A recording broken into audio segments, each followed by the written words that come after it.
Hi friends, నేను మీ Jafar. Welcome back to Jafar education. ఈ వీడియోలో మనము 9th క్లాస్ సోషల్కి సంబంధించి అదేవిధంగా 10th క్లాస్ సోషల్కి సంబంధించినటువంటి లైవ్ గ్రాండ్ టెస్ట్ని కండక్ట్ చేసుకుంటున్నాము.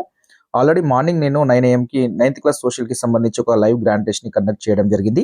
సో తప్పకుండా ఈ యొక్క గ్రాండ్ టెస్ట్ని ఎండ్ దాకా రాయండి. దాదాపుగా మీకు 500 బిట్స్ రివిజన్ అవుతాయి. తప్పకుండా రేపు ఎగ్జామ్ రాసే వారికి కంపల్సరీ బిట్స్ కూడా ఈ యొక్క టెస్ట్ నుండి రావడం కూడా జరుగుతుంది. ఎందుకంటే మన అన్ని టాపిక్స్ని కవర్ చేస్తూ ఈ యొక్క టెస్ట్ని కండక్ట్ చేయడం జరుగుతుంది. కాబట్టి క్వశ్చన్స్ కూడా ఈ విధంగా స్టేట్మెంట్ వైజ్ వచ్చే అవకాశం ఎక్కువగా ఉంటుంది. కాబట్టి సో స్టేట్మెంట్ వైజ్ క్వశ్చన్స్ వల్ల మీకు ఎక్కువ రివిజన్ కూడా అవుతుంది. కాబట్టి ప్రతి ఒక్క క్వశ్చన్ని మనం క్లియర్గా తెలుసుకునే ప్రయత్నం చేద్దాం. మీ యొక్క సపోర్ట్ని లైక్ ద్వారా అందించే ప్రయత్నం చేయండి. ఇక మనం లైవ్లోకి వెళ్ళిపోతాం. మొదటి ప్రశ్న చూసుకున్నట్లయితే ఈ క్రింది వాక్యాలను పరిశీలించండి. స్టేట్మెంట్ 1, భారతదేశంలో వ్యవసాయం తర్వాత అత్యధిక ఉపాధి కల్పించే పరిశ్రమ వస్త్ర పరిశ్రమ. ఇది ప్రత్యక్షంగా 45 మిలియన్ల మందికి ఉపాధి కల్పిస్తుంది. స్టేట్మెంట్ 2 చూడండి మిత్రమా. 2017-18 ఆర్థిక సంవత్సరంలో స్థూల దేశీయ ఉత్పత్తిలో 4% ఈ పరిశ్రమ దోహదం చేసింది. ఆప్షన్ 1 1 మాత్రమే, ఆప్షన్ 2 2 మాత్రమే, ఆప్షన్ 3 1 మరియు 2 సరైనవి, ఆప్షన్ 4 1 మరియు 2 సరికావు. రైట్ మిత్రమా, ప్రతి ఒక్కరూ వీడియోని లైక్ చేసి మీ యొక్క సపోర్ట్ని అందించండి. తప్పకుండా మీ యొక్క సరైన సమాధానాన్ని కామెంట్ చేసే ప్రయత్నం చేయండి. చివరిన ఎగ్జామ్ అయిన తర్వాత ప్రతి ఒక్కరు మీ యొక్క మార్క్స్ని కూడా కామెంట్ చేసే ప్రయత్నం చేయండి. రైట్ మిత్రమా, ఇక్కడ చూసుకున్నట్లయితే మనకు మొదటి స్టేట్మెంట్ చూడండి. భారతదేశంలో వ్యవసాయం తర్వాత అత్యధిక ఉపాధి కల్పించే పరిశ్రమ వస్త్ర పరిశ్రమ. కరెక్టే. ఇది ప్రత్యక్షంగా 45 మిలియన్ల మందికి ఉపాధి కల్పిస్తుంది వస్త్ర పరిశ్రమ. ఇది కూడా కరెక్టే. 2017-18 ఆర్థిక సంవత్సరంలో స్థూల దేశీయోత్పత్తిలో 4% ఈ పరిశ్రమ దోహదం చేసింది. ఇది కూడా కరెక్ట్ స్టేట్మెంట్ మనకు. కాబట్టి 2 స్టేట్మెంట్లు కరెక్టే. కాబట్టి 1 మరియు 2 సరైనవి. కాబట్టి option 3 is the right answer అవుతుంది. జాగ్రత్తగా గమనించండి. నెక్స్ట్ మనము రెండో ప్రశ్న చూసుకున్నట్లయితే జాతీయ జనపనార విధానాన్ని భారతదేశంలో ఎప్పుడు ప్రకటించారు? Option 1 2003, option 2 2004, option 3 2005, option 4 2006. మీ యొక్క సమాధానాన్ని కామెంట్ చేయండి. రైట్ మిత్రమా, మనకు జాతీయ జనపనార విధానాన్ని మన దేశంలో భారతదేశంలో 2005లో ప్రకటించారు. So option 3 is the right answer. జాగ్రత్తగా గమనించండి. నెక్స్ట్ మిత్రమా, ఇక్కడ జనపనార అదేవిధంగా జనపనార వస్తువుల ఉత్పత్తిలో ఎగుమతుల విషయంలో ప్రపంచంలో మొదటి స్థానంలో ఉన్న దేశం ఇది. జనపనార అదేవిధంగా జనపనార వస్తువుల ఉత్పత్తిలో ఆయన ఎగుమతిలో విషయంలో ప్రపంచంలో మొదటి స్థానంలో ఉన్న దేశం ఏది?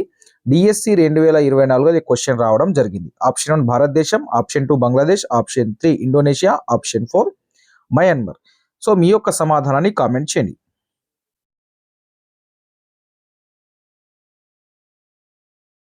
రైట్ మిత్రమా, ఇక్కడ చూడండి మనకు జనపనార వస్తువుల ఉత్పత్తిలో అదేవిధంగా ఎగుమతుల విషయంలో ప్రపంచంలో మొదటి స్థానంలో ఉన్న దేశం ఏది అంటే మనకు బంగ్లాదేశ్ అనేది మొదటి స్థానంలో ఉంది. జాగ్రత్తగా గమనించే ప్రయత్నం చేయండి మిత్రమా.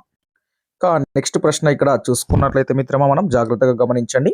భారతదేశంలో మొదటి జనపనార మిల్లును 1859లో ఎక్కడ స్థాపించారు? ఆప్షన్ 1 ఢాకాలో, ఆప్షన్ 2 రిష్రాలో, ఆప్షన్ 3 జషన్పూర్లో, ఆప్షన్ 4 కాలికట్. మీ యొక్క సమాధానాన్ని కామెంట్ చేయండి. రైట్ మిత్రమా, భారతదేశంలో మొదటి జనపనార మిల్లును 1859లో రిష్రాలో స్థాపించారు. Option 2 is the right answer. జాగ్రత్తగా గుర్తుంచుకోండి. రైట్ మిత్రమా, లైవ్ చూస్తున్న మిత్రులందరూ తప్పకుండా వీడియోని లైక్ చేసి మీ యొక్క సపోర్ట్ని అందించండి. కొత్తగా చూస్తున్న మిత్రులు ఎవరున్నా తప్పకుండా మన యొక్క ఛానల్ని సబ్స్క్రైబ్ చేసుకోండి. క్రింది వాక్యాలను పరిశీలించండి. స్టేట్మెంట్ 1, ప్రపంచ పంచదార ఉత్పత్తిలో భారతదేశానికి మొదటి స్థానం. స్టేట్మెంట్ 2, ప్రపంచ బెల్లం మరియు ఖండాసరి చక్కెర ఉత్పత్తిలో భారతదేశానికి రెండవ స్థానం. సో ఇవి స్టేట్మెంట్లు.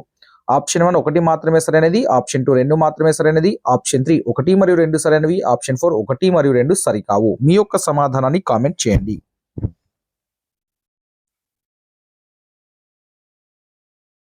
రైట్ మిత్రమా, జాగ్రత్తగా గమనించండి. ప్రపంచ పంచదార ఉత్పత్తిలో భారతదేశానికి మొదటి స్థానం అనేది రాంగ్ మిత్రమా, రాంగ్ స్టేట్మెంట్. ప్రపంచ పంచదార ఉత్పత్తిలో భారతదేశానికి రెండో స్థానం. సో దాన్ని గుర్తుంచుకోండి. ఇది రాంగ్ స్టేట్మెంట్ కాబట్టి మొదటి స్థానం అని ఇచ్చారు.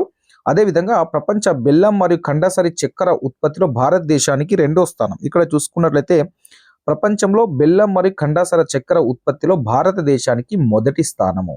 కాబట్టి రెండో స్టేట్మెంట్ కూడా రాంగే. ఇక్కడ గమనించండి, ప్రపంచ పంచదార ఉత్పత్తిలో భారతదేశానికి రెండో స్థానము. సో మొదటి స్థానం ఇచ్చారు కాబట్టి మన రాంగ్ స్టేట్మెంట్.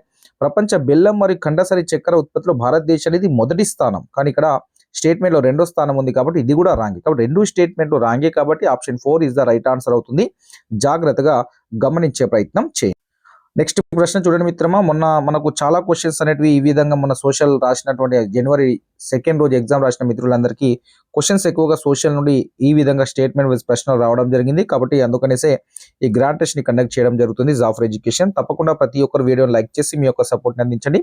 7వ ప్రశ్న, ఇనుము ఉక్కు పరిశ్రమలలో ఉపయోగించే ముడి ఖనిజాలు అయిన ఇనుప ఖనిజం, కోక్ బొగ్గు, సున్నపు రాయి సుమారుగా ఏ నిష్పత్తిలో అవసరం అవుతాయి? Option 1 4:3:1, option 2 4:2:1, option 3 4:3:2, option 4 4:1:4. మీ యొక్క సమాధానాన్ని కామెంట్ చేయండి.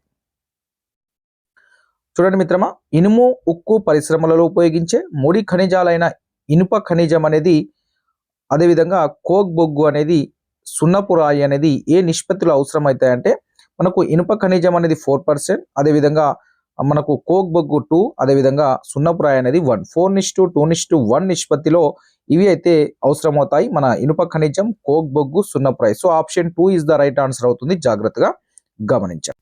నెక్స్ట్ క్వశ్చన్ ఇక్కడ చూసుకున్నట్లయితే, దుక్క ఇనుము అంటే స్పాంజ్ ఐరన్ ఉత్పత్తిలో ప్రపంచంలో భారతదేశం అనేది ఎన్నో స్థానం? మొదటి స్థానమా, ఆప్షన్ 2 రెండవ స్థానం, ఆప్షన్ 3 మూడవ స్థానం, ఆప్షన్ 4 9వ స్థానం? మీ యొక్క సమాధానాన్ని కామెంట్ చేయండి. చూడండి మిత్రమా, దుక్క ఇనుము అంటే స్పాంజ్ ఐరన్ అంటాం, దాన్నే మనం స్పాంజ్ ఐరన్ ఉత్పత్తిలో ప్రపంచంలో భారతదేశానికి మొదటి స్థానం ఉంది. So option 1 is the right answer అవుతుంది. జాగ్రత్తగా గమనించండి. రైట్, ఇక మనము 9వ ప్రశ్న చూసుకున్నట్లయితే, నాల్కో, బాల్కో, హిండాల్కో అనేవి ఏ పరిశ్రమలు?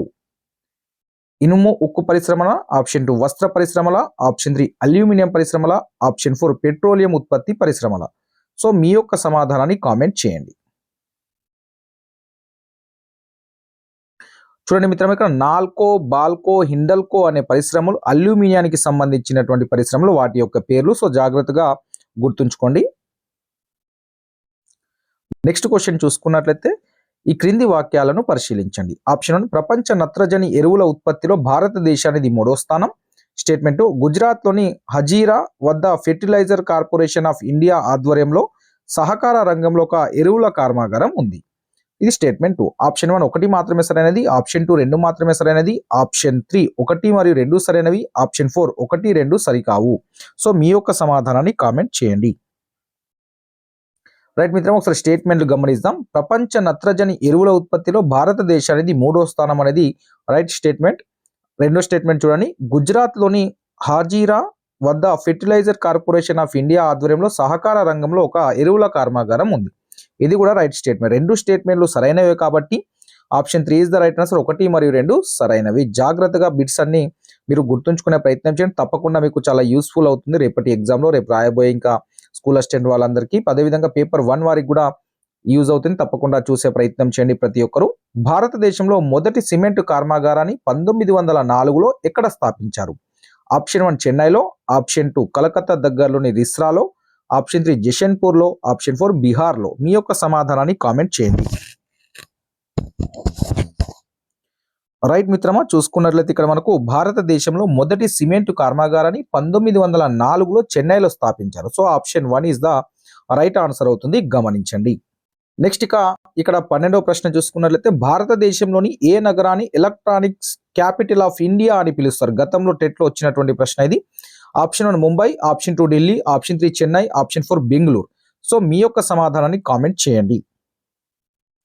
రైట్, భారతదేశంలోని ఏ నగరాన్ని ఎలక్ట్రానిక్స్ క్యాపిటల్ ఆఫ్ ఇండియా అంటామంటే బెంగళూరుని అంటాం. గత డిఎస్సి టీంలో ఈ యొక్క క్వశ్చన్ కరెంట్ అఫైర్స్ కింద, జీకే కింద అడగడం జరిగింది. కాబట్టి అందుకే పేపర్ 1, పేపర్ 2 వారికి యూస్ఫుల్ అంటున్నారు. అండ్ డిఎస్సిలో మీకు ఈ సోషల్ స్టడీ అనేది జీకేగా కూడా డిఎస్సిలో చాలా క్వశ్చన్స్ గత డిఎస్సి 2024లో అడగడం అయితే జరిగింది మిత్రమా. ఇక నెక్స్ట్ క్వశ్చన్ చూసుకున్నట్లయితే, ఈ క్రింద ఇవ్వబడిన బొగ్గు గనులు మరియు వాటి రాష్ట్రాలలో సరికాని జతను గుర్తించమన్నారు. వాటి రాష్ట్రాలలో సరికాని జతను గుర్తించమన్నారు. జాగ్రత్తగా గమనించు. రైట్, ఇక్కడ ప్రశ్న చూడండి. క్రింద ఇవ్వబడిన బొగ్గు గనులు మరియు వాటి రాష్ట్రాలలో సరికాని జతను, వాటి రాష్ట్రాలతో సరి లేనిది గుర్తించాలి. Option 1 Korba Chhattisgarh, option 2 Singrauli Odisha, option 3 Neyveli Tamil Nadu, option 4 Raniganj Paschim Bengal. మీ యొక్క సమాధానాన్ని కామెంట్ చేయండి.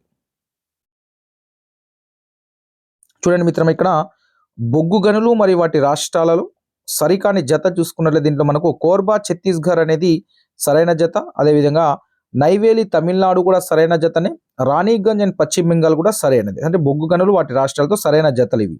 సో నైవేలి అదే సింగ్రౌలి ఒడిస్సా అనేది సరికాని జత అవుతుంది. So option 2 is the wrong statement కాబట్టి సరికాని జత మనకు option 2 is the right answer అవుతుంది, గమనించండి. నెక్స్ట్ ఇక 14వ ప్రశ్న చూడండి. ఈ క్రింది వాక్యాలను పరిశీలించండి. స్టేట్మెంట్ 1, సేలం ఇనుము ఉక్కు కర్మాగారం కర్ణాటకలో ఉంది. సేలం ఇనుము ఉక్కు కర్మాగారం కర్ణాటకలో ఉంది. స్టేట్మెంట్ 2, భిలాయి ఇనుము ఉక్కు కర్మాగారం జార్ఖండ్ రాష్ట్రంలో ఉంది. ఆప్షన్ 1 ఒకటి మాత్రమే సరైనది, ఆప్షన్ 2 2 మాత్రమే సరైనది, ఆప్షన్ 3 1 మరియు 2 సరైనవి, ఆప్షన్ 4 1 మరియు 2 సరికావు. రైట్, మీ యొక్క సమాధానాన్ని కామెంట్ చేయండి. రైట్ మిత్రమా, ఒకసారి స్టేట్మెంట్ చూడండి. సేలం ఇనుము ఉక్కు కర్మాగారం కర్ణాటకలో ఉంది. సో ఇక్కడ సేలం ఇనుము ఉక్కు కర్మాగారం అనేది కర్ణాటకలో లేదు మిత్రమా, తమిళనాడులో ఉంది. కాబట్టి ఇది రాంగ్ స్టేట్మెంట్. నెక్స్ట్ రెండో చూడండి. భిలాయి ఇనుము ఉక్కు కర్మాగారం జార్ఖండ్ రాష్ట్రంలో ఉంది. సో ఇక్కడ భిలాయి ఇనుము ఉక్కు కర్మాగారం అనేది ఛత్తీస్గఢ్లో ఉంది. కాబట్టి ఇది కూడా రాంగ్ స్టేట్మెంట్. రెండు రాంగ్ స్టేట్మెంట్లే కాబట్టి option 4 is the right answer అవుతుంది. 1 మరియు 2 సరికావు. సేలం ఇనుము ఉక్కు కర్మాగారం ఎక్కడ ఉంది? తమిళనాడు రాష్ట్రంలో ఉంది. భిలాయి ఇనుము ఉక్కు కర్మాగారం ఇక్కడ ఉంది, ఛత్తీస్గఢ్లో ఉంది. సో దాన్ని మీరు గుర్తుంచుకునే ప్రయత్నం చేయండి. నెక్స్ట్ ఇక్కడ చూసుకున్నట్లయితే 15వ ప్రశ్న, క్రింది వాణిలో సేవా రంగానికి సంబంధించని దానిని గుర్తించండి. సంబంధించని.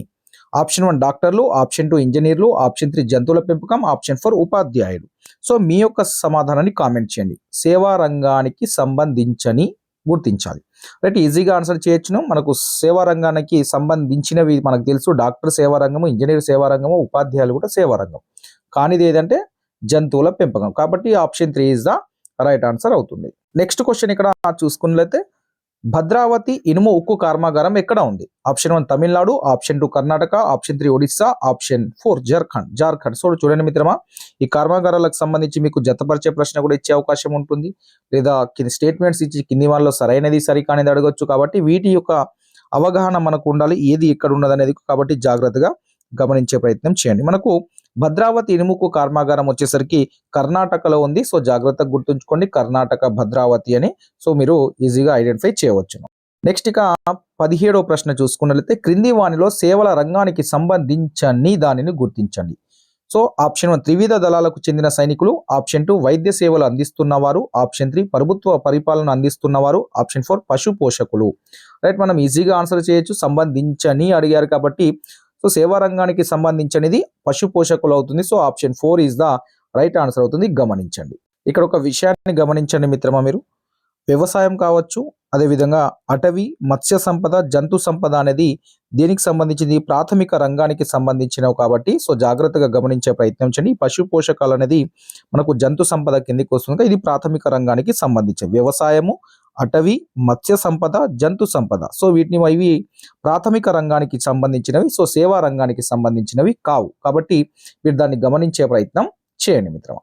నెక్స్ట్ క్వశ్చన్ ఇక్కడ చూసుకున్నట్లయితే, క్రింది వాణిలో సాఫ్ట్వేర్ టెక్నాలజీ పార్కులను గుర్తించండి. సాఫ్ట్వేర్ టెక్నాలజీ పార్కులను గుర్తించాలి. సో ఆప్షన్ 1 వచ్చేసరికి స్టేట్మెంట్లు ఉన్నాయి చూడండి మిత్రమా, కొన్ని పార్కుల పేర్లు ఇచ్చారు. క్రింది వాన్లో సాఫ్ట్వేర్ టెక్నాలజీకి సంబంధించిన పార్కులను గుర్తించాలి. 1 నోయిడా, 2 గాంధీనగర్, 3 బెంగళూరు, 4 చెన్నై, 5 హైదరాబాద్. సో ఇక్కడ ఎక్కడెక్కడైతే సాఫ్ట్వేర్ టెక్నాలజీ పార్కులు ఉన్నాయో దాన్ని మనం ఐడెంటిఫై చేయాలి. చూడండి, జాగ్రత్తగా గుర్తించండి. ఇక్కడ కింద మళ్ళీ స్టేట్మెంట్ ఆప్షన్స్ ఉన్నాయి. 1, 2, 5 మాత్రమే సరైనవి, 2, 3 మాత్రమే సరైనవి, ఆప్షన్ 3, 3, 4, 5 సరైనవి, ఆప్షన్ 4 వచ్చేసరికి 1, 2, 3, 4, 5 సరైనవి. సో మీ యొక్క సమాధానాన్ని కామెంట్ చేయండి. చూడండి మిత్రమా, సాఫ్ట్వేర్ టెక్నాలజీ ఉన్న పార్కులను గుర్తించాలి. ఇక్కడ చూసుకున్నట్లయితే మనకు నోయిడాలో సాఫ్ట్వేర్ టెక్నాలజీ పార్క్ ఉంది, అదేవిధంగా గాంధీనగర్లో కూడా సాఫ్ట్వేర్ టెక్నాలజీ పార్క్ ఉంది, బెంగళూరులో కూడా సాఫ్ట్వేర్ టెక్నాలజీ పార్క్ ఉంది, చెన్నైలో కూడా సాఫ్ట్వేర్ టెక్నాలజీ పార్క్ ఉంది, అదేవిధంగా హైదరాబాద్లో కూడా సాఫ్ట్వేర్ టెక్నాలజీ పార్క్ ఉంది. కాబట్టి ఇక్కడ అన్ని సరైనవే కాబట్టి అన్ని నగరాల్లో సాఫ్ట్వేర్ టెక్నాలజీ పార్కులు ఉన్నాయి. కాబట్టి ఈ 5 కూడా రైట్. 1, 2, 3, 4, 5 ఆప్షన్ 4లో ఉన్నాయి. సో జాగ్రత్తగా గుర్తుంచుకునే ప్రయత్నం చేయండి మిత్రమా.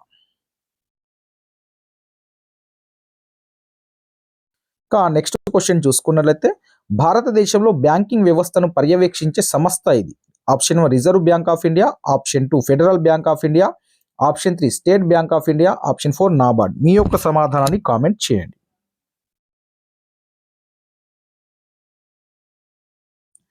చాలా ఈజీ క్వశ్చన్. భారతదేశంలో బ్యాంకింగ్ వ్యవస్థను పర్యవేక్షించేది Reserve Bank of India. So option 1 is the right answer అవుతుంది, గమనించండి.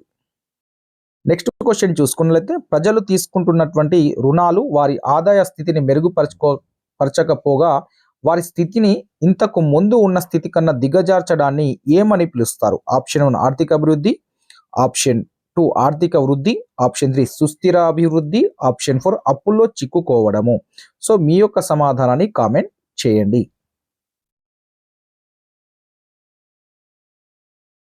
Easy answer. ప్రజలు తీసుకున్నటువంటి రుణాలు వారి ఆదాయ స్థితిని మెరుగుపరచకపోగా వారి స్థితిని ఇంతకు ముందున్న స్థితి కన్నా దిగజార్చడాన్ని మనం ఏమని పిలుస్తాం? అప్పుల్లో చిక్కుకోవడం అని అంటాం. So option 4 is the right answer అవుతుంది.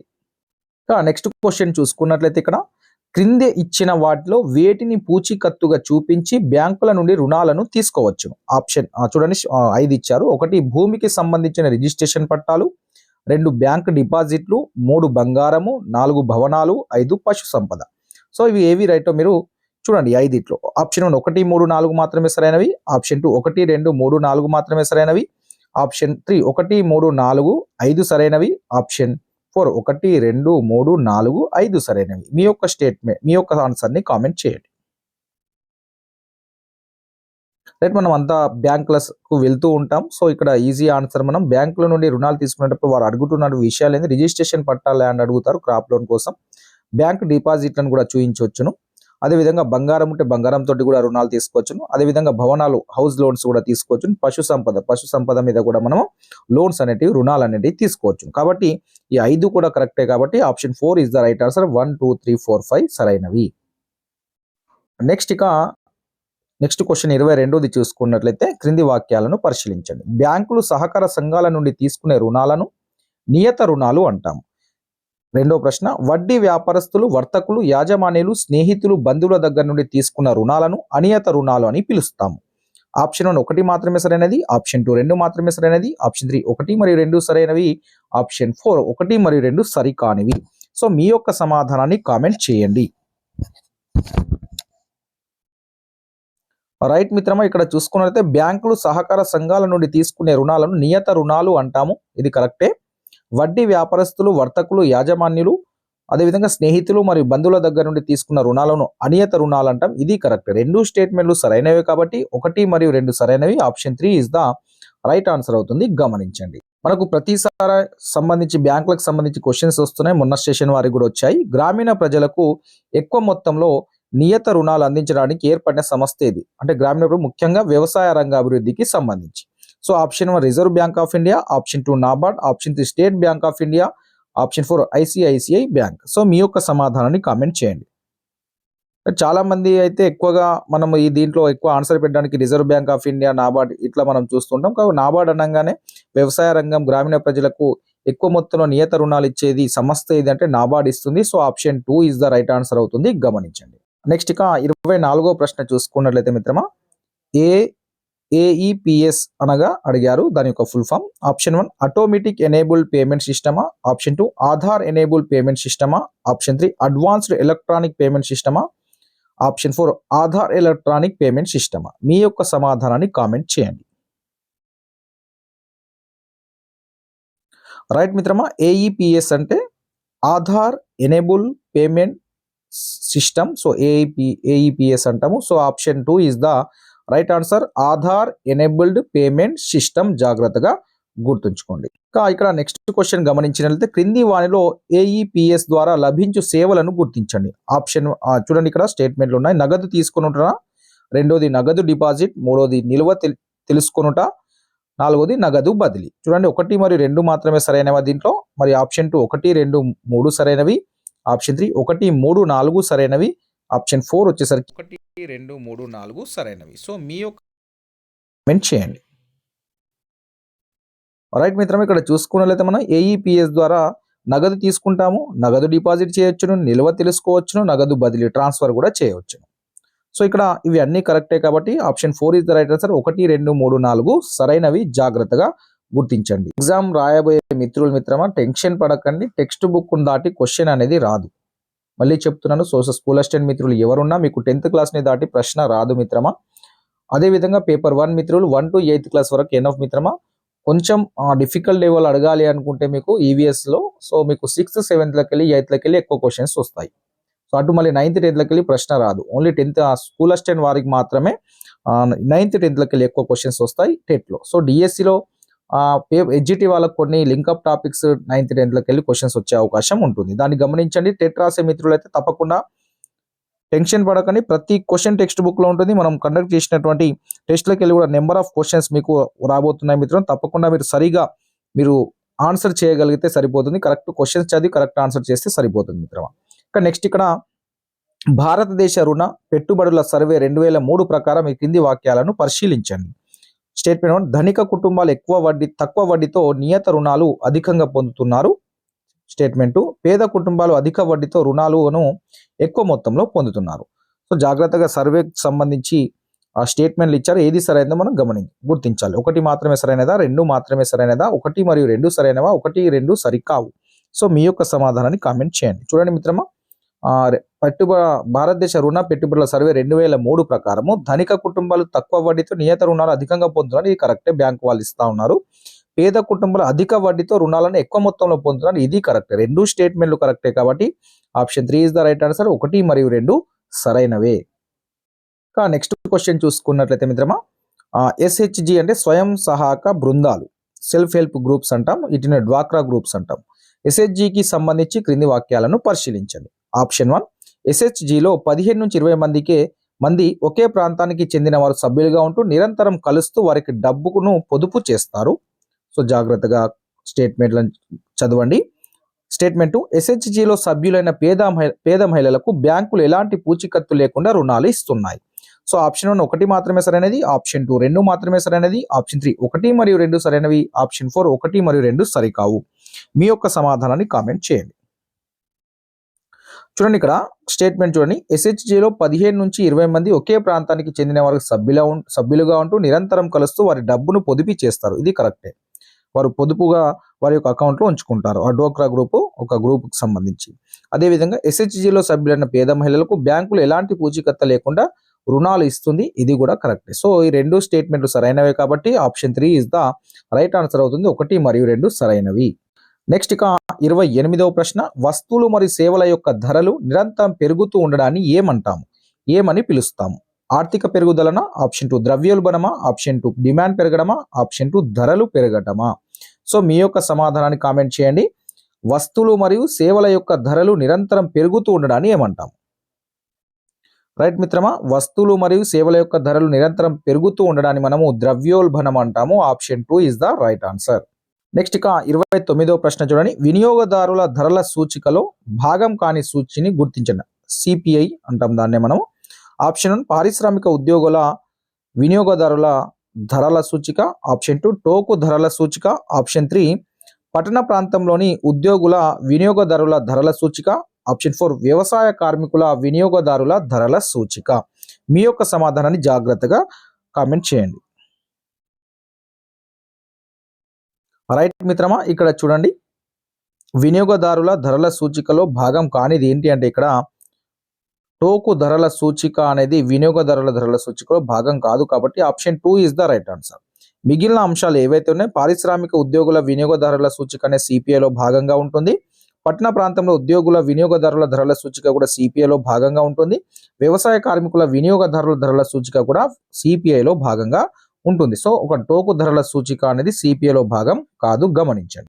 నెక్స్ట్ క్వశ్చన్ చూసుకున్నట్లయితే ఆహార పదార్థాల ధరలలో పెరుగుదలను అంచనా వేయడానికి ఉపయోగించే ఆహార ధరల సూచికను ఏ సంవత్సరం నుండి ప్రవేశపెట్టారు? Option 1 2009, option 2 2010, 2011, 2012. మీ యొక్క సమాధానాన్ని కామెంట్ చేయండి.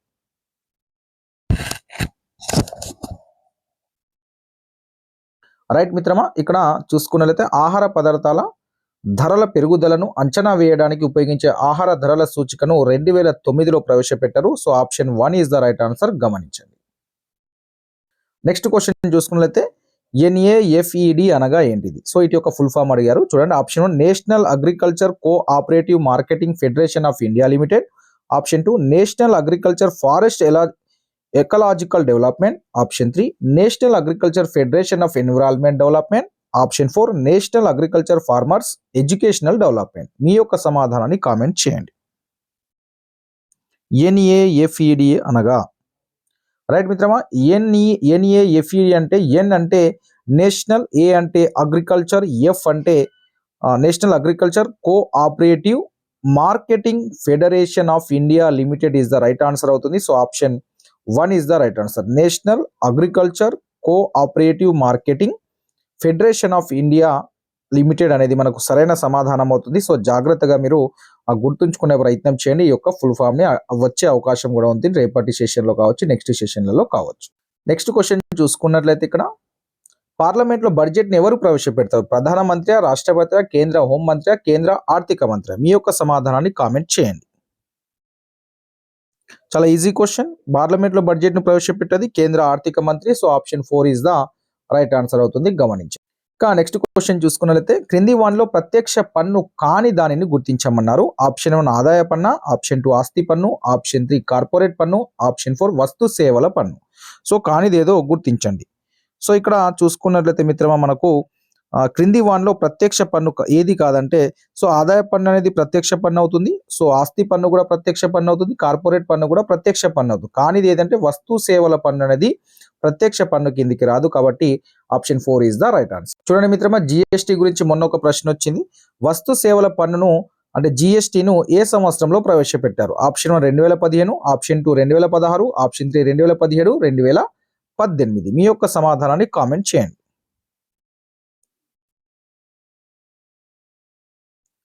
రైట్ మిత్రమా, జిఎస్టీని 2017 సంవత్సరంలో ప్రవేశపెట్టడం జరిగింది. సో జాగ్రత్తగా గుర్తుంచుకోండి. నిన్న కూడా జిఎస్టీకి సంబంధించి మొన్న జరిగినటువంటి సెషన్లో ప్రశ్న కూడా రావడం జరిగింది. చాలా ఇంపార్టెంట్. ప్రతి ఒక్కరూ తప్పకుండా జాగ్రత్తగా గుర్తుంచుకోండి. అదేవిధంగా లైవ్ చూస్తున్న ప్రతి ఒక్కరు తప్పకుండా వీడియోని లైక్ చేసి మీ యొక్క సపోర్ట్ని అయితే అందించండి. 35వ ప్రశ్న చూడండి. జిఎస్టీకి సంబంధించి క్రింది వాక్యాలను పరిశీలించండి. స్టేట్మెంట్ 1 దేశం మొత్తానికి ఒకే పన్ను విధానం వర్తిస్తుంది. స్టేట్మెంట్ 2 పెట్రోల్ మరియు డీజిల్లను వస్తు సేవ పన్ను విధానంలో చేర్చలేదు. సో ఆప్షన్ 1 1 మాత్రమే సరైనది, ఆప్షన్ 2 2 మాత్రమే సరైనది, ఆప్షన్ 3 1 మరియు 2 సరైనవి, ఆప్షన్ 4 1 మరియు 2 సరికావు. మీ యొక్క సమాధానాన్ని కామెంట్ చేయండి. రైట్ మిత్రమా, దేశం మొత్తానికి ఒకే పన్ను విధానం వర్తిస్తుంది సరైన స్టేట్మెంటే.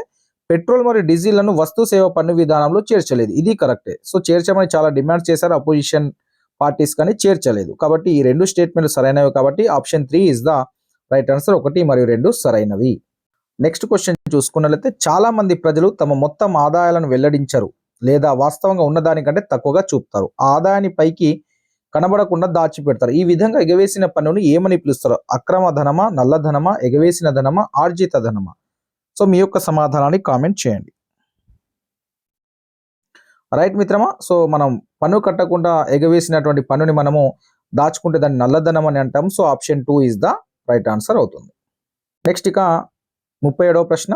స్వయం సహాయక బృందంలో మహిళలు స్వయం కృషితో ఆర్థికంగా నిలదొక్కుకోవడానికి మాత్రమే కాకుండా వివిధ సామాజిక సమస్యలపై కూడా చర్చిస్తారు. వాటిని గుర్తించండి. ఆరోగ్యము, పోషణ, గృహహింస. సో మీ యొక్క సరైన స్టేట్మెంట్ ఏదో చూడండి. ఆప్షన్ 1 మాత్రమే సరైనది. సో ఆప్షన్ 2 1 మరియు 2 సరైనవి, ఆప్షన్ 3 1 మరియు 3 మాత్రమే సరైనవి, ఆప్షన్ 4 1, 2 మరియు 3 సరైనవి. సో మీ యొక్క సమాధానాన్ని కామెంట్ చేయండి. రైట్ మిత్రం, స్వయం సహాయక బృందాలు ఏవైతే ఉన్నాయి వాళ్ళు స్వయం కృషితో ఆర్థికంగా నిలదొక్కుకోవడానికి మాత్రమే కాకుండా వివిధ సామాజిక సమస్యలపై కూడా చర్చిస్తారు. దాంట్లో ఆరోగ్యం ఉంటుంది, పోషణ ఉంటుంది, గృహహింస ఉంటుంది. సో ఈ మూడింటి గురించి కూడా వారు చర్చిస్తారు. కాబట్టి 1, 2, 3. సో ఆప్షన్ 1, 2, 3 సరైనవి. So option 4 is the right answer అవుతుంది. నెక్స్ట్ ఇక 38వ ప్రశ్న. ఏ రాజ్యాంగ సవరణ చట్టం ద్వారా వస్తు సేవల పన్నును భారతదేశంలో ప్రవేశపెట్టారు? ఆప్షన్ 1 100వ రాజ్యాంగ సవరణ, ఆప్షన్ 2 101వ రాజ్యాంగ సవరణ చట్టం, ఆప్షన్ 3 102వ రాజ్యాంగ సవరణ చట్టం, ఆప్షన్ 4 103వ రాజ్యాంగ సవరణ చట్టం. సో మీ యొక్క సమాధానాన్ని కామెంట్ చేయండి. రైట్ మిత్రమా, మన యొక్క వస్తు సేవల పన్నును భారతదేశంలో 101వ రాజ్యాంగ సవరణ చట్టం ద్వారా ప్రవేశపెట్టడం జరిగింది. So option 2 is the right answer అవుతుంది. నెక్స్ట్ క్వశ్చన్ ఇక్కడ చూసుకున్నట్లయితే గణేష్ యొక్క ఆదాయం 9 లక్షల రూపాయలు. దీనిపైన అతడు ఆదాయ పన్నుకు 7.5% పన్నును చెల్లించాడు. అయినా అతను చెల్లించిన పన్ను ఎంత? So option 1 67,500, option 2 77,500, option 3 60,750, option 4 6,750 రూపాయలు. సో 7% అనేది 9 లక్షలకు మనం తీసినట్లయితే మనకు 67,500 రూపాయలు అనేది వస్తుంది. So option 1 is the right answer అవుతుంది. గమనించే ప్రయత్నం చేయండి. ప్రతిసారి క్వశ్చన్స్ అనేది జిఎస్టీ మీద అడగడం అనేది జరుగుతుంది. మొన్న కూడా అడగడం అనేది జరిగింది, మీరు చూస్తున్నారు, ఆల్రెడీ నేను చెప్పాను కూడా. నెక్స్ట్ క్వశ్చన్, దుర్గాపూర్ ఇనుము ఉక్కు కర్మాగారం ఎక్కడ ఉంది? జార్ఖండ్, ఒడిస్సానా, ఛత్తీస్గఢ, పశ్చిమ బెంగాల్? మీ యొక్క సమాధానాన్ని కామెంట్ చేయండి. రైట్, ఈ దుర్గాపూర్ ఇనుము ఉక్కు కర్మాగారం అనేది మనకు పశ్చిమ బెంగాల్ ఉంది. So option 4 is the right answer. గమనించండి.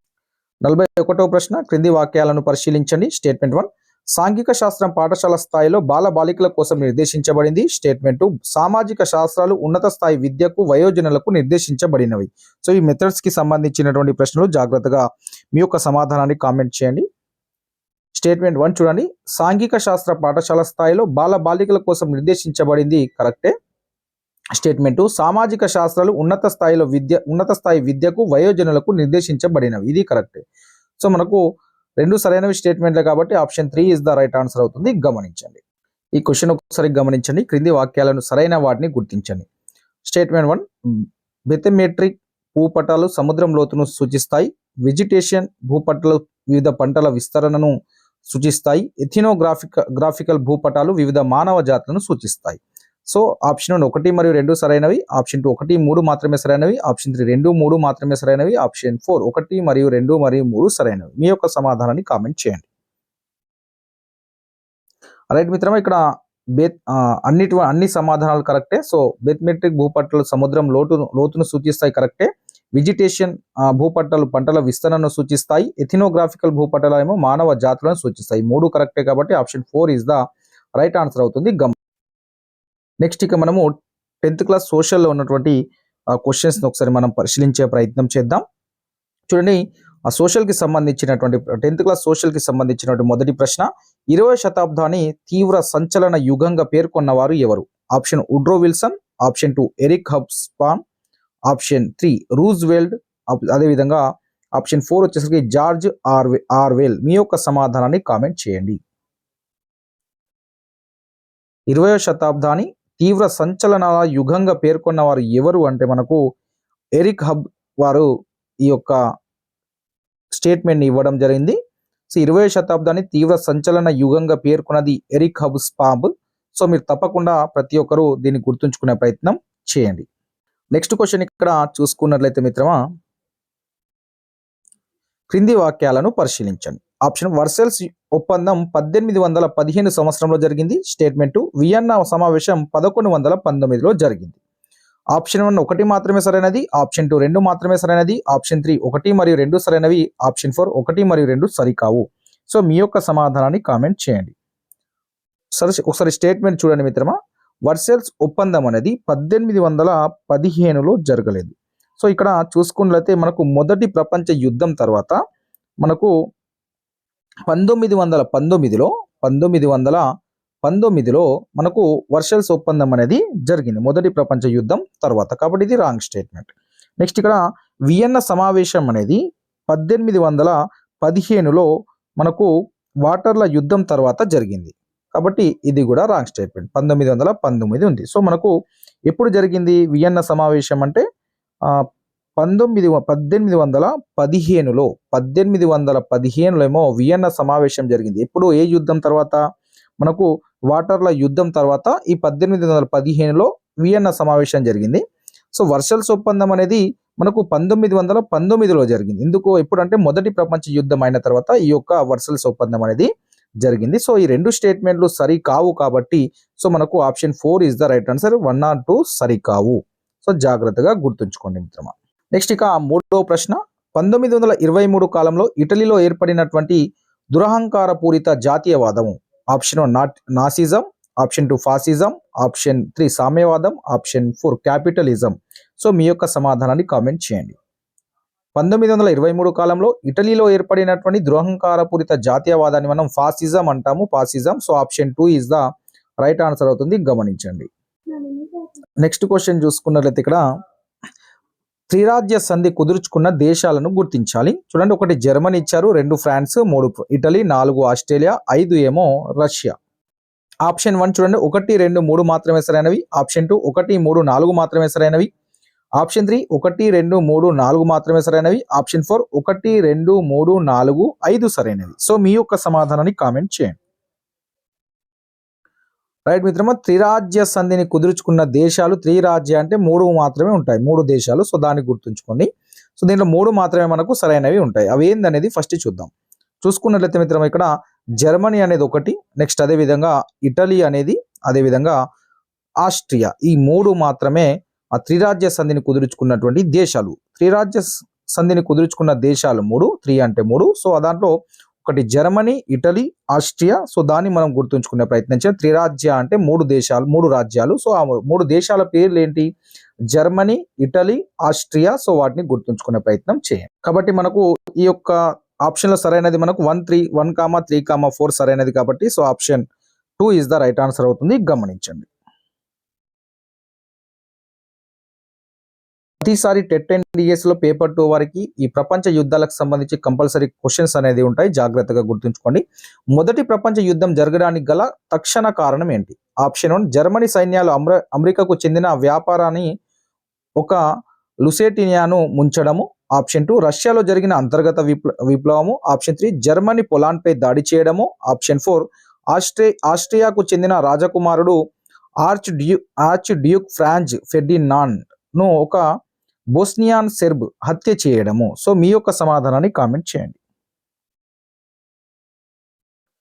చూడండి మిత్రమా, ఇక్కడ మొదటి ప్రపంచ యుద్ధం జరగడానికి తక్షణ కారణం ఏంటి అంటే ఆస్ట్రియాకు చెందినటువంటి రాజకుమారుని ఆర్చ్ డ్యూక్ ఫ్రెంచ్ ఫెర్డినాండ్ అనే ఒక బోస్నియన్ సెర్బ్ హత్య చేయడం ద్వారా ఈ మొదటి ప్రపంచ యుద్ధానికి తక్షణ కారణమైంది. So option 4 is the right answer. దీన్ని మీరు గుర్తుంచుకునే ప్రయత్నం చేయండి. నెక్స్ట్ క్వశ్చన్ ఇక్కడ చూసుకున్నట్లయితే మొదటి ప్రపంచ యుద్ధంలో పాల్గొన్న మిత్ర రాజ్యాలకు సంబంధించని దేశాన్ని గుర్తించండి. సంబంధించని.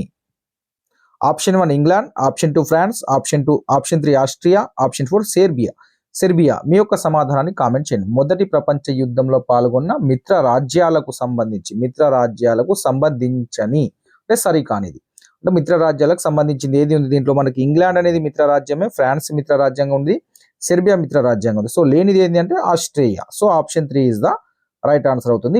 నెక్స్ట్ క్వశ్చన్ ఇక్కడ చూసుకున్నట్లయితే ప్రపంచ శాంతి సాధన లక్ష్యంతో మొదటి ప్రపంచ యుద్ధం తర్వాత ఏర్పడిన అంతర్జాతీయ సంస్థ ఏది? ఐక్యరాజ్య సమితి, ప్రపంచ బ్యాంకు, ప్రపంచ వాణిజ్య సంస్థ, నానాజాతి సమితి. మీ యొక్క సమాధానాన్ని కామెంట్ చేయండి. ప్రపంచ శాంతి సాధన లక్ష్యంతో మొదటి ప్రపంచ యుద్ధం తర్వాత ఏర్పడిన అంతర్జాతీయ సంస్థ నానాజాతి సమితి. So option 4 is the right answer అవుతుంది. నెక్స్ట్ ఇక 8వ ప్రశ్న చూసుకున్నట్లయితే 1917 రష్యా విప్లవ కాలంలో బోల్షివిక్కుల యొక్క నాయకుడు ఎవరు? Option 1 Stalin, option 2 Hitler, option 3 Woodrow Wilson, option 4 Lenin. మీ యొక్క సమాధానాన్ని కామెంట్ చేయండి. చాలా ఈజీ ప్రశ్న. 1917లో రష్యా విప్లవ కాలంలో బోల్షివిక్ల యొక్క నాయకుడు ఎవరంటే Lenin. So option 4 is the right answer అవుతుంది. గమనించి లైవ్ చూస్తున్న మిత్రులందరూ తప్పకుండా లైవ్ ని లైక్ చేసి, వీడియోని లైక్ చేసి మీ యొక్క కామెంట్ ని తెలియజేయండి, మీ యొక్క సపోర్ట్ ని అందించే ప్రయత్నం చేయండి. నెక్స్ట్ 9వ ప్రశ్న యానిమల్ ఫామ్ అనే ప్రఖ్యాత వ్యంగ్య నవలను రచించిన వారు ఎవరు? యానిమల్ ఫామ్ అనే ప్రఖ్యాత వ్యంగ్య నవలను రచించింది ఎవరు? జార్జ్ ఆర్వెల్, సెర్జ్ సెమాన్, డబ్ల్యూ సిరేర్, అదేవిధంగా గెస్టోపో. సో మీ యొక్క సమాధానాన్ని కామెంట్ చేయండి. గెస్టాపో. సో ఇక్కడ యానిమల్ ఫామ్ అనే ప్రఖ్యాత వ్యంగ్య నవలను రచించింది ఎవరు అంటే జార్జ్ ఆర్వెల్ గారు రచించారు. సో జాగ్రత్త యానిమల్ అంటే జార్జ్ అని గుర్తుంచుకోండి. నెక్స్ట్ క్వశ్చన్ ఇక్కడ చూసుకున్నట్లయితే జర్మనీలో ఆర్థిక పునర్నిర్మాణ బాధ్యతను హిట్లర్ ఏ ఆర్థికవేత్తకు అప్పగించాడు? ఆప్షన్ సెర్జ్ సెమాన్, హజల్మర్ షాక్ట్, అదేవిధంగా జార్జ్ ఆర్వెల్, అదేవిధంగా డబ్ల్యూ సిరేర్. సో మీ యొక్క సమాధానాన్ని కామెంట్ చేయండి.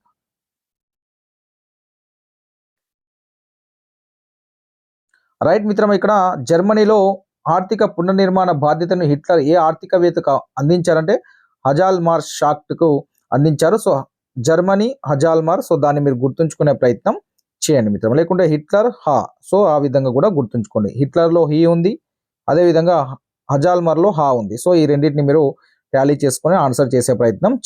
నెక్స్ట్ క్వశ్చన్ ఇక్కడ చూసుకున్నట్లయితే వర్సెల్స్ ఒప్పందం ద్వారా జర్మనీ వదులుకోవాల్సిన వచ్చిన ప్రాంతాలు తూర్పు జర్మనా, పశ్చిమ జర్మనా, ఆల్సేస్ అండ్ లొరైన్ అదేవిధంగా ఏది కాదు. మీ యొక్క సమాధానాన్ని కామెంట్ చేయండి. సో వర్సెల్స్ ఒప్పందం ద్వారా జర్మనీ వదులుకోవాల్సి వచ్చినటువంటి ప్రాంతాలు ఏంటంటే అల్సేస్ అండ్ లొరైన్ అనే ప్రాంతాలను జర్మనీ వదులుకోవడం జరిగింది వర్సెల్స్ ఒప్పందం ద్వారా.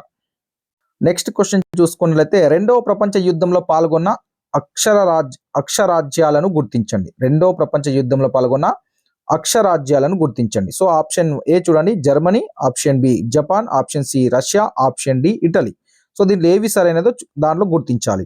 ఆప్షన్ 1 చూసుకుంటే ఏ మరియు బి మాత్రమే సరైనవి, ఆప్షన్ 2 ఏ బి సి మాత్రమే సరైనవి, ఆప్షన్ 3 ఏ బి డి మాత్రమే సరైనవి, option 4 A B C D సరైనవి. సో మీ యొక్క సమాధానాన్ని కామెంట్ చేయండి. రైట్ మిత్రులారా, రెండవ ప్రపంచ యుద్ధంలో పాల్గొన్న అక్షరాజ్యాలు ఏవి అంటే మనకు జర్మనీ, జపాన్, అదేవిధంగా ఇటలీ. సో ఇవి మాత్రమే రెండవ ప్రపంచ యుద్ధంలో పాల్గొన్నటువంటి అక్షరాజ్యాలుగా గుర్తిస్తాము. అక్షరాజ్యాలు అంటే గుర్తుంచుకోండి జర్మనీ, జపాన్, ఇటలీ. సో దాన్ని మీరు గుర్తుంచుకునే ప్రయత్నం చేయండి మిత్రమా. So option 3 is the right answer అవుతుంది, గమనించండి. నెక్స్ట్ క్వశ్చన్ చూసుకున్నట్లయితే రెండవ ప్రపంచ యుద్ధం జరగడానికి గల తక్షణ కారణం ఏంటి?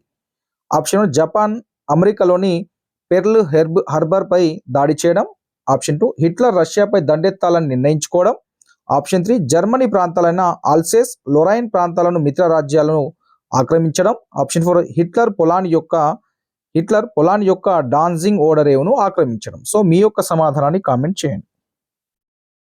రైట్ మిత్రమా, రెండవ ప్రపంచ యుద్ధం జరపడం తక్షణ కారణం ఏంటంటే హిట్లర్. సో హిట్లర్ ఏం చేశారు? హిట్లర్ పొలాన్ యొక్క డాన్జింగ్ ఓడరేవును ఆక్రమించడం ద్వారా రెండవ ప్రపంచ యుద్ధం అనేది జరగడం జరిగింది. తక్షణ కారణం ఏంటంటే హిట్లర్ పొలాన్ యొక్క డాన్జింగ్ ఓడరేవును ఆక్రమించడం. So option 4 is the right answer అవుతుంది, గమనించండి. నెక్స్ట్ క్వశ్చన్ చూసుకున్నట్లయితే రెండవ ప్రపంచ యుద్ధం ముగిసిపోవడానికి గల కారణం ఏంటి? ఆప్షన్ 1 హిట్లర్ పొలాన్ యొక్క డాన్జింగ్ రేవును ఆక్రమించడం, ఆప్షన్ 2 జపాన్ అమెరికాలోని పెర్ల్ హార్బర్ పై దాడి చేయడము, ఆప్షన్ 3 అమెరికా జపాన్ ప్రాంతాలైన హిరోషిమా నాగసాకిలపై అణుబాంబులు వేయడం, అమెరికా జపాన్ ప్రాంతాలైన హిరోషిమా నాగసాకిలపై అణుబాంబులు వేయడం, ఆప్షన్ 4 జర్మనీ రష్యాను ఆక్రమించడం. సో మీ యొక్క సమాధానాన్ని కామెంట్ చేయండి. సో మనకు చాలా ఈజీ తెలిసినటువంటిదే. సో రెండవ ప్రపంచ యుద్ధం ముగిసిపోవడానికి గల కారణం ఏంటంటే అమెరికా జపాన్ ప్రాంతాలనే హిరోషిమా నాగసాకిలపై అణుబాంబు వేసిన తర్వాత రెండవ ప్రపంచ యుద్ధం అనేది ఆగిపోవడం జరిగింది.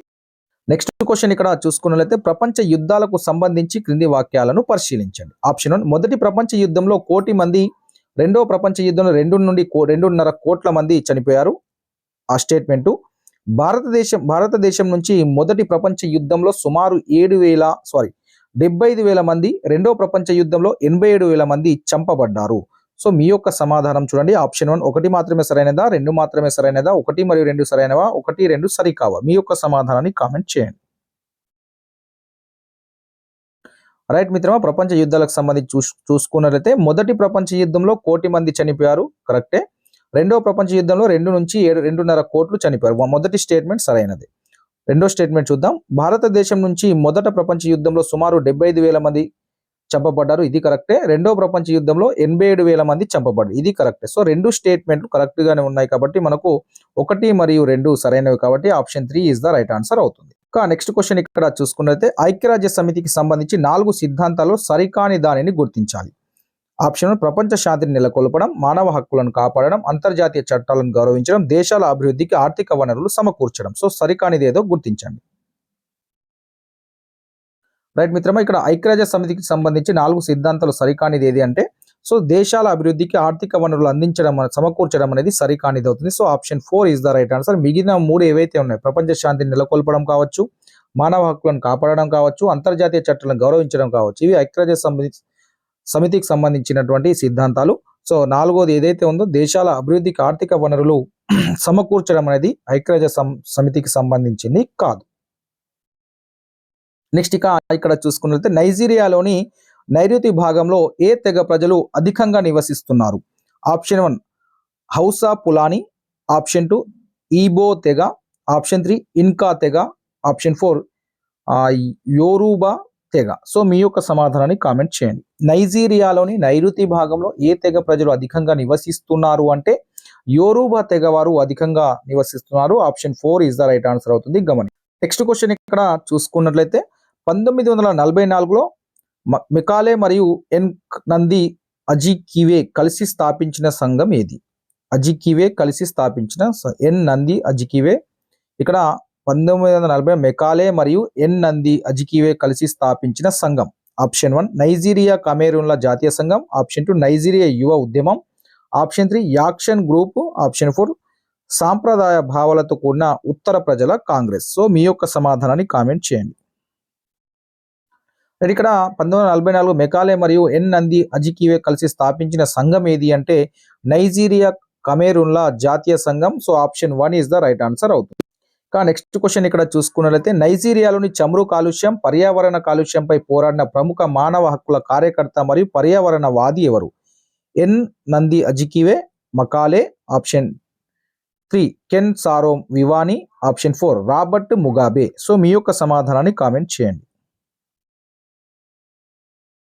ఇక్కడ నైజీరియాలోని చమురు కాలుష్యం, పర్యావరణ కాలుష్యంపై పోరాడిన ప్రముఖ మానవ హక్కుల కార్యకర్త మరియు పర్యావరణవాది ఎవరంటే కెన్ సారో వివాని. సో జాగ్రత్తగా గుర్తుంచుకోండి. రైట్ మిత్రమా, ఇక్కడ ఒక క్వశ్చన్ మీకు కామెంట్ రూపంలో తెలియజేసే ప్రయత్నించండి. క్రింది వాక్యాలను పరిశీలించండి. 1915లో ముస్లిం లీగ్ ఏర్పడింది. 1909లో ముస్లింలకు ప్రత్యేక నియోజకవర్గాలను ఏర్పాటు చేశారు. ఆప్షన్ 1 మాత్రమే సరైనది. ఆప్షన్ 2 2 మాత్రమే సరైనది. ఆప్షన్ 3 1 మరియు 2 సరైనవి. ఆప్షన్ 4 1 2 సరికావు. సో దీంట్లో ఒక స్టేట్మెంట్ మాత్రమే సరైనది, ఒక స్టేట్మెంట్ సరికాదు. సో ఇక్కడ చూసుకున్నట్లయితే 1909లో ముస్లింలకు ప్రత్యేక నియోజకవర్గాలను ఏర్పాటు చేశారు అనేది సరైన స్టేట్మెంట్, కాబట్టి 2 మాత్రమే సరైనది. ఆప్షన్ 2 సరైనది. సో 1915లో ముస్లిం లీగ్ ఏర్పడింది అనేది రాంగ్. సో ముస్లిం లీగ్ ఎప్పుడు ఏర్పడిందో మీరు కామెంట్ రూపంలో తెలియజేసే ప్రయత్నం చేయండి మిత్రమా. నెక్స్ట్ ఇక్కడ చూసుకున్నట్లయితే పాకిస్తాన్ అనే పదాన్ని తొలుత రూపొందించిన వారు ఎవరు? మహమ్మద్ అలీ జిన్నా, సర్ సయ్యద్ అహ్మద్ ఖాన్, మౌలానా అబుల్ కలాం ఆజాద్, చౌదరి రహమత్ అలీ. సో మీ యొక్క సమాధానాన్ని కామెంట్ చేయండి. రైట్ మిత్రమా, ఇక్కడ సో మనకు పాకిస్తాన్ అనే పదాన్ని తొలుత రూపొందించిన వారు Chaudhary Rahmat Ali. So option 4 is the right answer. జాగ్రత్తగా గుర్తించుకోండి. ఇక్కడ నెక్స్ట్ క్వశ్చన్ ఇక్కడ చూసుకున్నట్లయితే మిత్రమా, మనం ముస్లిం లీగ్ తన కోరిక అయిన పాకిస్తాన్ని సాధించుకోవడానికి ప్రత్యక్ష కార్యాచరణ దినంగా ఏ రోజున జరిపింది? 1946 ఆగస్టు 16, 1946 సెప్టెంబర్ 16, 1946 అక్టోబర్ 16, 1946 జూలై 16. మీ యొక్క సమాధానాన్ని కామెంట్ చేయండి. రైట్ మిత్రమా, ముస్లిం లీగ్ తన కోరిక అయిన పాకిస్తాన్ సాధించుకోవడం కోసం ప్రత్యక్ష కార్యాచరణ దినం అనేది 1946 ఆగస్టు 16 జరుపుకున్నారు. సో ఈ option 1 is the right answer. గుర్తుంచుకునే ప్రయత్నం చేయండి. నెక్స్ట్ క్వశ్చన్ చూసుకున్నట్లయితే క్రింది వాక్యాలను పరిశీలించండి. స్టేట్మెంట్ 1 1940 ఆగస్టు 8న క్విట్ ఇండియా ఉద్యమం ప్రారంభమైంది. ఆప్షన్ 2 క్విట్ ఇండియా ఉద్యమంలో గాంధీజీ చేయండి లేదా చావండి డూ ఆర్ డై నినాదాన్ని ఇచ్చారు. సో ఆప్షన్ 1 మాత్రమే సరైనది. ఆప్షన్ 2 2 మాత్రమే సరైనది. ఆప్షన్ 3 1 మరియు 2 సరైనవి. ఆప్షన్ 4 1 మరియు 2 సరికావు. సో మీ యొక్క సమాధానాన్ని కామెంట్ చేయండి. సో మనకి ఈజీగా ఐడెంటిఫై చేయవచ్చు. దీంట్లో ఒక స్టేట్మెంట్ మాత్రమే సరైనదిగా కనిపిస్తుంది. సో డూ ఆర్ డై నినాదం అనేది గాంధీజీ ఇచ్చారు, సరైనదే. సో క్విట్ ఇండియా ఉద్యమం అనేది 1942లో స్టార్ట్ అయింది, కాబట్టి ఇది రాంగ్ స్టేట్మెంట్. కాబట్టి 2 మాత్రమే సరైనది. దాన్ని మీరు గమనించే ప్రయత్నం చేయండి. పెద్ద భూస్వాముల నుంచి భూమిని సాగుకు తీసుకున్న చిన్న పేద రైతులు తమ వాటా కింద ఇప్పుడు ఇస్తున్న వాటాను పెంచి 3/2 వంతులను పెంచాలని వారు చేసిన ఉద్యమం ఏంది?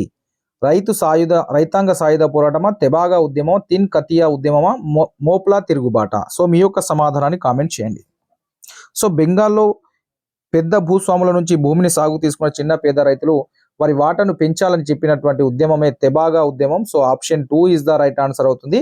సో గమనించే ప్రయత్నం చేయండి. నెక్స్ట్ క్వశ్చన్ ఇక్కడ చూసుకున్నట్లయితే 1947 ఆగస్టు 15 నాటికి భారతదేశంలో కలవని సంస్థానాలు ఏవి? Option A Kashmir, option 2 Hyderabad, option C Junagadh. చూడండి, 1 మాత్రమే సరైనది. ఆప్షన్ 2 2 1 మరియు 3 మాత్రమే సరైనవి.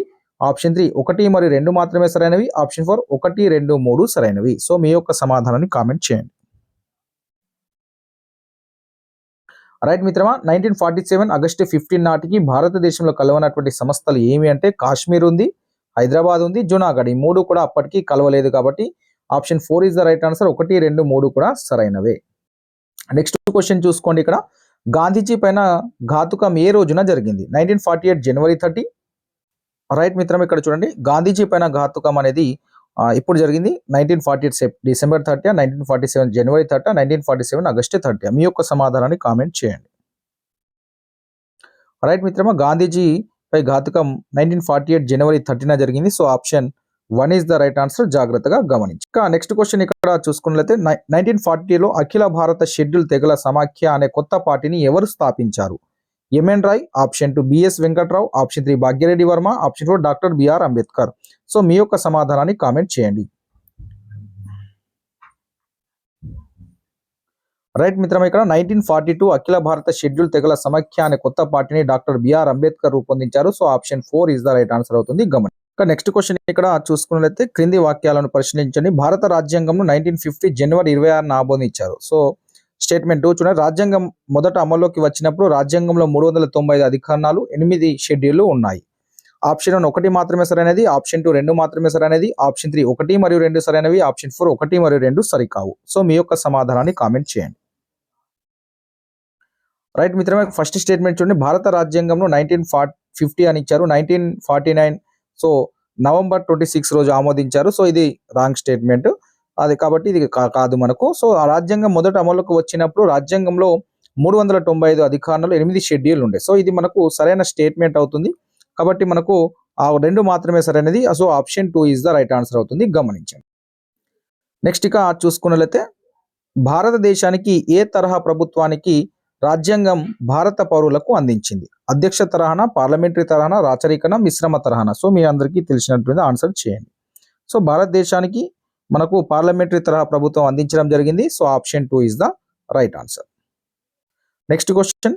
భారత ఎన్నికల సంఘం ఎప్పుడు ఏర్పడింది? 1950 జనవరి 24, 1950 జనవరి 25, 1950 జనవరి 26, 1949 నవంబర్ 26. మీ యొక్క సమాధానాన్ని కామెంట్ చేయండి. సో రాజ్యాంగం ఆమోదించబడింది సో మనకు నవంబర్ 26, దాన్ని గుర్తుంచుకునే ప్రయత్నం చేయండి. 1949 నవంబర్ 26. సో ఇక్కడ మనకు భారత ఎన్నికల సంఘం ఎప్పుడు ఏర్పడిందో కామెంట్ చేయండి. రెండు ఇక్కడ మనకు భారత ఎన్నికల సంఘం 1950 జనవరి 25న మనకు భారత ఎన్నికల సంఘం ఏర్పడడం జరిగింది. సో రాజ్యాంగ అమలుకు ఒక రోజు ముందు ఇది ఏర్పడడం అనేది జరిగింది. నెక్స్ట్ ఇక చూసుకున్నట్లయితే ఇక 33వ ప్రశ్న.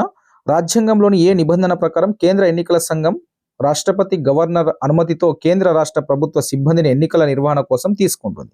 ఆర్టికల్ అయితే article 324(6), article 325(6), article 326(6), article 327(6). So మీ యొక్క సమాధానాన్ని కామెంట్ చేయండి. రైట్ మిత్రం, ఇక్కడ 324(6). సో ఇది సరైన స్టేట్మెంట్ అవుతుంది, సరైన ఆన్సర్ అవుతుంది. సో దాన్ని మీరు గమనించే ప్రయత్నం చేయండి. నెక్స్ట్ క్వశ్చన్ ఇక్కడ చూసుకున్నట్లయితే ఏ రాజ్యాంగ సవరణ ద్వారా ఓటు హక్కు వయసును 21 సంవత్సరాల నుంచి 18 సంవత్సరాలకు తగ్గించారు? 51వ రాజ్యాంగ సవరణ చట్టమా, 61వ రాజ్యాంగ సవరణ చట్టమా, 71వ రాజ్యాంగ సవరణ చట్టమా, 91వ రాజ్యాంగ సవరణ చట్టమా? మీ యొక్క సమాధానాన్ని కామెంట్ చేయండి. అంటే మనకు ఓటు హక్కు వయసును 21 సంవత్సరాల నుంచి 18 సంవత్సరాలు తగ్గించినటువంటి రాజ్యాంగ సవరణ చట్టం 61వ రాజ్యాంగ సవరణ చట్టం, గుర్తుంచుకోండి. నెక్స్ట్ ఇక్కడ చూసుకున్నట్లయితే కింది వాక్యాలను పరిశీలించండి. రాజ్యాంగంలోని 15వ భాగంలో ఆర్టికల్ 324 నుంచి 329 వరకు ఎన్నికల సంఘం నిర్మాణం, విధుల గురించి వివరించారు. స్టేట్మెంటు. ప్రధాన ఎన్నికల అధికారి పదవి కాలం 5 సంవత్సరాలు లేదా 65 సంవత్సరాల వయసు వచ్చే వరకు పదవిలో ఉంటారు. ప్రధాన ఎన్నికల అధికారి. సో ఆప్షన్ 1 1 మాత్రమే సరైనది, ఆప్షన్ 2 2 మాత్రమే సరైనది, ఆప్షన్ 3 1 మరియు 2 సరైనవి, ఆప్షన్ 4 1 మరియు 2 సరికావు. మీ యొక్క సమాధానాన్ని కామెంట్ చేయండి. చూడండి మిత్రం, ఇక్కడ రాజ్యాంగంలోని 15వ భాగంలో ఆర్టికల్ 324 నుంచి 329 వరకు ఎన్నికల సంఘం నిర్మాణం, విధుల గురించి వివరించారు. ఇది కరెక్ట్ స్టేట్మెంటే. రెండో స్టేట్మెంట్ చూసుకున్నట్లయితే ఇక్కడ ప్రధాన ఎన్నికల అధికారి పదవి కాలం 5 సంవత్సరాలు లేదా 65 సంవత్సరాల వయసు వచ్చే వరకు ఉంటుంది అనేది రాంగ్ స్టేట్మెంట్ మిత్రమా. ఎందుకంటే భారత ప్రధాన ఎన్నికల అధికారి యొక్క పదవి కాలం మనకు 6 సంవత్సరాలు ఉంటుంది, దానికి గమనించండి. లేదా 65 సంవత్సరాలు వచ్చే వరకు ఉంటుంది. ఇది కరెక్టే, కానీ ఇక్కడ 5 సంవత్సరాలు ఇచ్చారు కాబట్టి ఇది రాంగ్ స్టేట్మెంట్ అవుతుంది. భారత ఎన్నికల అధికారి యొక్క పదవి కాలం మనకు 6 సంవత్సరాలు ఉంటుంది, లేదా 65 సంవత్సరాలు వచ్చే వరకు ఉంటుంది. కాబట్టి ఒకటే స్టేట్మెంట్ సరైనది, కాబట్టి 1 మాత్రమే సరైనది. Option 1 is the right answer అవుతుంది, గమనించి. నెక్స్ట్ క్వశ్చన్ చూసుకున్నట్లయితే నియోజకవర్గంలో ఎన్నికలను నిర్వహించడానికి, పర్యవేక్షించడానికి ఉండే అధికారి ఎవరు? జిల్లా కలెక్టరా, రిటర్నింగ్ అధికారా, ప్రిసైడింగ్ అధికారా, బూత్ లెవెల్ అధికారా? నియోజకవర్గంలో ఎన్నికలు నిర్వహించడానికి, పర్యవేక్షించడానికి ఉండే అధికారి ఎవరు? రైట్ మిత్రమా, మనకు నియోజకవర్గంలో ఎన్నికలను నిర్వహించడానికి, పర్యవేక్షించడానికి ఉండే వ్యక్తి రిటర్నింగ్ అధికారి. So option 2 is the right answer, గమనించండి. నెక్స్ట్ క్వశ్చన్ ఇక్కడ చూసుకున్నట్లయితే రాష్ట్రాల పునర్వ్యవస్థీకరణ చట్టం 1956 ప్రకారం ఎన్ని రాష్ట్రాలు మరియు కేంద్రపాలిత ప్రాంతాలు ఏర్పడ్డాయి? 18 రాష్ట్రాలు 8 కేంద్రపాలిత ప్రాంతాలు. ఆప్షన్ 2 14 రాష్ట్రాలు 10 కేంద్రపాలిత ప్రాంతాలు. ఆప్షన్ 3 14 రాష్ట్రాలు 5 కేంద్రపాలిత ప్రాంతాలు. ఆప్షన్ 4 14 రాష్ట్రాలు 6 కేంద్రపాలిత ప్రాంతాలు. మీ యొక్క సమాధానాన్ని కామెంట్ చేయండి. రైట్ మిత్రం, ఇక్కడ మనకు రాష్ట్రాల పునర్వ్యవస్థీకరణ చట్టం 1956 ప్రకారం మన దేశంలో 14 రాష్ట్రాలు 6 కేంద్రపాలిత ప్రాంతాలు ఏర్పడ్డాయి. So option 4 is the right answer అవుతుంది. నెక్స్ట్ క్వశ్చన్, ఇక్కడ రాష్ట్రాల పునర్వ్యవస్థీకరణ కమిషన్లో సభ్యులు కాని వారిని గుర్తించండి. సో ఇక్కడ ఫజల్ అలీ అనేవారు రాష్ట్రాల పునర్వ్యవస్థీకరణ కమిషన్లో ఉన్నారు. కేఎం ఫణికర్ ఉన్నారు. అదేవిధంగా ఉదయనాథన్ కుంజ్రు కూడా మనకు కమిషన్లో ఉన్నారు, రాష్ట్రాల పునర్వ్యవస్థీకరణ కమిషన్లో ఉన్నారు. కాని వారు ఎవరంటే పట్టాభి సీతారామయ్య అనేవారు కమిషన్ సభ్యులు లేరు, దాన్ని మీరు గమనించండి. నెక్స్ట్ క్వశ్చన్, ఇక్కడ భారత్ మరియు చైనా మధ్య యుద్ధం ఎప్పుడు జరిగింది? 1948, 1962, 1965, 1971. సో మీ యొక్క సమాధానాన్ని కామెంట్ చేయండి. రైట్ మిత్రం, మనకు భారత్ చైనా మధ్య యుద్ధము ఎప్పుడు జరిగిందంటే 1962లో జరిగింది. So option 2 is the right answer, దాన్ని మీరు గుర్తుంచుకోండి. నెక్స్ట్ క్వశ్చన్, భారతదేశానికి మొట్టమొదటి కాంగ్రెస్ ఏతర ప్రధానమంత్రి లాల్ బహదూర్ శాస్త్రి, నీలం సంజీవరెడ్డి, విపి సింగ్, మొర్జాయి దేశ్. మీ యొక్క సమాధానాన్ని కామెంట్ చేయండి. రైట్ మిత్రం, మొట్టమొదటి కాంగ్రెస్ ఏతర ప్రధానమంత్రి ఎవరంటే Morarji Desai. So option 4 is the right answer. Next question చూడండి, భారతదేశ చరిత్రలో మొట్టమొదటిసారికి ఏకీగ్రీవంగా ఎన్నికైన రాష్ట్రపతి ఎవరు? బాబు రాజేంద్ర ప్రసాద్, జాగీర్ హుస్సేన్, రాధాకృష్ణ, నీలం సంజీవరెడ్డి. సో మీ యొక్క సమాధానాన్ని కామెంట్ చేయండి. రైట్ మిత్రమా, మనకు భారతదేశంలో ఏకీగ్రహం ఎన్నికైన రాష్ట్రపతి ఎవరంటే Neelam Sanjiva Reddy. Option 4 is the right answer. Next, ఇక్కడ సిక్కుల యొక్క పవిత్ర స్థలం Akali Dal, Khalistan, Chandigarh, golden temple. So మీ యొక్క సమాధానాన్ని కామెంట్ చేయండి. సిక్కుల యొక్క పవిత్ర స్థలం golden temple. So option 4 is the right answer.